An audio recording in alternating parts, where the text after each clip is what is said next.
method is you are trying to make separate male and female bodies.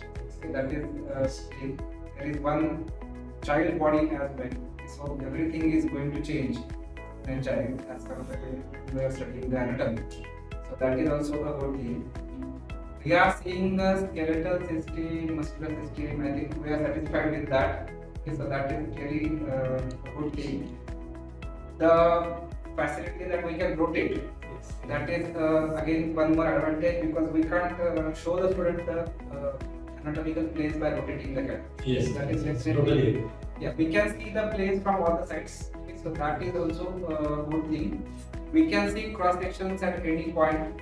That is also one more advantage because we can't take cross section at cadaver at any point whenever we want. Okay, so that is also advantage. Okay. So that will also help in the proper understanding of anatomy. Okay. But few suggestions. I think we should add the wheel of connective tissue. Yes. That is very, very important when you are dissecting the cadaver. And the peritoneum, as I told, peritoneum cavities. That will give every region a pure, complete feel of a cadaver. So that will even the students will not feel that we are dissecting an artificial cadaver. So that I think it will be much better if we can incorporate that thing in this. Otherwise, it is beautiful.